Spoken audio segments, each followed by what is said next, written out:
আজকের আমি colorectal surgery কিছু কমন সমস্যা নিয়ে আলোচনা করতে চাই। কোলোরেক্টাল সার্জারি সমস্যা নিয়ে আলোচনা করলে অনেক কিছুই আলোচনা করার আছে, কিন্তু একদিনে সব কিছু শেষ করা যাবে না। তো কোলোরেক্টাল সার্জারির সবচেয়ে কমন যে সমস্যা নিয়ে আমি আলোচনা করতে চাই সেটি হচ্ছে পাইলস। তো আমাদের দেশের যত পেশেন্ট আমরা আউটডোরে বা ইনডোরে আমরা দেখি, মোস্ট অফ দি পেশেন্টই তারা এসে বলে যে আপনার কী সমস্যা। এই সমস্যা জিজ্ঞেস করার সাথে সাথে রোগীরা তাদের সমস্যার কথা না বলে তারা রোগীরাই নিজেরাই সরাসরি বলে যে আমার পাইলস হয়েছে। কারণ পাইলস কি এই জিনিসটাই আসলে অনেকে বুঝতে পারে না। বুঝতে না পারার কারণেই রোগীর কোলোরেক্টালের যে কোনো সমস্যাটা কি তারা পাইলস বলে মনে করে। পাইলস জিনিসটা কি এটা আমাদের সাধারণ রোগীরা বুঝতে পারে না। সেটাই জন্য নিয়েই আমি আজকে, যেহেতু পাইলসটা সবচেয়ে কমন একটা কোলোরেক্টাল প্রবলেম এবং মানুষের পারসেপশন যে কোলোরেক্টালের যে কোনো সমস্যাই পাইলস, সেই জন্য পাইলস নিয়ে আমি একটু কথা বলতে চাই।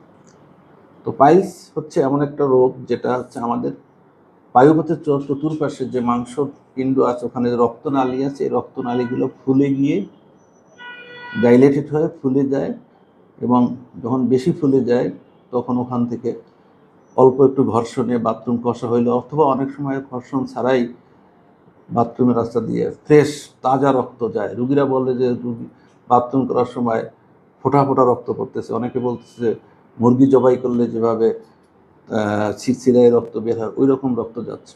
তো এর সাথে অ্যাসোসিয়েটেড অন্য তেমন কমপ্লেন থাকে না। অ্যাসোসিয়েট কমপ্লেনের মধ্যে সাধারণত থাকতে পারে কোষ্ঠকাঠিন্য থাকতে পারে, বা এর সাথে রক্তের সাথে কালো পায়খানা যেতে পারে, অথবা মিউকাস যেতে পারে।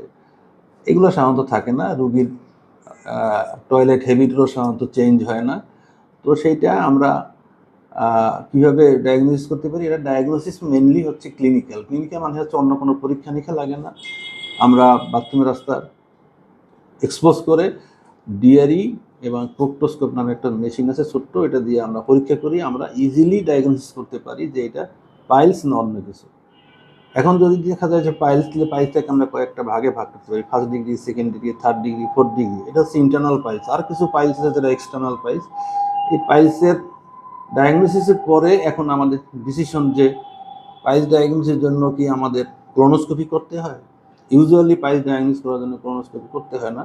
ক্লোনোস্কোপি আমরা করি সাধারণত এক্সক্লুড কোলনের বা রেকটামের অন্য কোনো কারণ আছে কিনা, এবং সেখানে সে কোনো পলিপ থাকলে বা আলসার থাকলে বা টিউমার থাকলে সেখান থেকেও ব্লিডিং হইতে পারে। সেই ব্লিডিং আছে কিনা সেইটা এক্সক্লুড করে দেওয়া যায়। বাথরুমের সাথে আমার রক্ত যাচ্ছে এবং রক্তটা সাধারণত কালো রক্ত বা অল্টার্ড ব্লাড, বা ব্লাডটা পায়খানার সাথে মিশে যাচ্ছে, এবং রুগীরা বললে বাথরুম আমার ক্লিয়ার হয় না, একটু বাথরুম করে আসলো আবার মনে হয় আবার বাথরুমে যেতে হবে, ঘন ঘন বাথরুমে যায়। সেই ক্ষেত্রে আমরা সাধারণত ক্লোনোস্কোপি করি, এছাড়া ক্লোনোস্কোপির দরকার পড়ে না। তো যাই হোক, এখন আমরা ডায়াগনোসিস করার পরে, ক্লিনিক্যালি ডায়াগনোসিস করার পরে আমরা পেশেন্টের চিকিৎসা, 90% পেশেন্টই পাইলসের চিকিৎসা মানে লাইফস্টাইল মডিফাই করলে এবং কিছু মেডিসিন ব্যবহার করলে ভালো হয়ে যায়। ইউজুয়ালি সার্জারি লাগে না। মোস্ট অফ দি পেশেন্টের লাইফস্টাইল মডিফিকেশনের মধ্যে বলি, রোগী পানি বেশি খাবে, শাকসবজি বেশি খাবে, ইসবগুলের ভুসি খাবে, যেসব খাবার খাইলে বাথরুম শক্ত হয় সেগুলো অ্যাভয়েড করবে, যেমন গরুর মাংস, খাসির মাংস, চিংড়ি মাছ, ইলিশ মাছ, এগুলোকে অ্যাভয়েড করবে। এটা হচ্ছে তার লাইফস্টাইল মডিফিকেশন। তারপরে হচ্ছে তার কিছু ড্রাগের ভিতরে আমরা সাধারণত প্রথমে দিই অ্যান্টি হেমোরয়েডাল ড্রাগ বাজারে অ্যাভেলেবেল পাওয়া যায়, সেটা আমরা তাদেরকে প্রেসক্রাইব করি। তার সাথে আমরা তাকে কিছু ল্যাক্সেটিভ দিই যাতে বাথরুম নরম থাকে। এটা হচ্ছে তার কনজারভেটিভ ট্রিটমেন্ট, মানে উইদাউট সার্জারি। আরও কিছু পদ্ধতি আছে যে পদ্ধতি ব্যবহার করে আমরা পাইলসের চিকিৎসা করি, যেমন রাবার ব্যান্ড লাইগেশন আছে। এটা রোগী আমাদের চেম্বারে আসে, চেম্বার থেকেই আমরা রাবার ব্যান্ড লাইগেশন। ব্যান্ড লাইগেশনটা খুবই সিম্পল একটা প্রসিডিউর। এটা হচ্ছে যে রোগীরা আমাদের যখন চেম্বারে আসে, চেম্বারে আমরা প্রক্টোস্কোপ করে দেখি যে পাইলসটা কি চতুর্দিক দিয়ে আছে।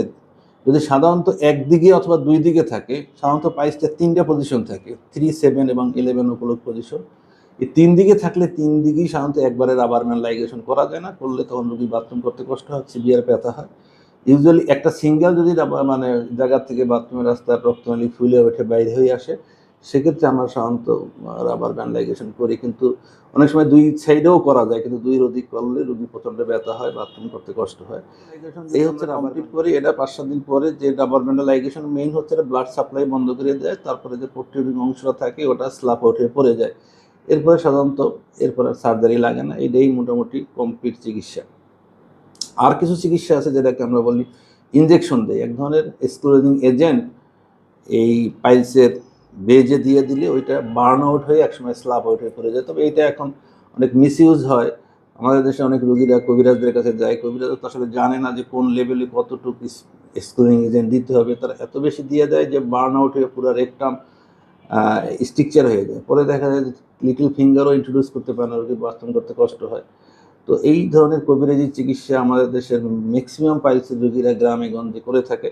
তো এটা যাতে না করে, যদি তারা স্কুলিং এজেন্ট দেয়ও তাহলে রেজিস্টার্ড যারা চিকিৎসক তাদের মাধ্যমে দেওয়াটা আমি মনে করি।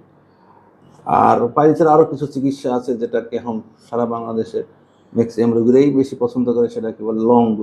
লঙ্গ একটা ইনস্ট্রুমেন্ট, যে ইনস্ট্রুমেন্টের মাধ্যমে ওই প্রোলাপসড অংশটাকে কেটে ফেলে দেয়, এটাকে আমরা লঙ্গ বলি। তো এছাড়াও পাইলসের আরও অনেক চিকিৎসা আছে যেটা আমরা এখন বর্তমানে প্র্যাকটিস করি। আরও কিছু মানুষ আছে যে তারা লেজার বলে, আসলে লেজার পাইলসের চিকিৎসার জন্য অত এফেক্টিভ না। অত ফার্স্ট ডিগ্রি যদি পাইলস হয়, ইনিশিয়াল থাকে, সেক্ষেত্রে হয়তো লেজার অ্যাবলেশনের মাধ্যমে করা যায়, এছাড়া লেজারে খুব একটা পাইলসের ইমপ্রুভ করে না।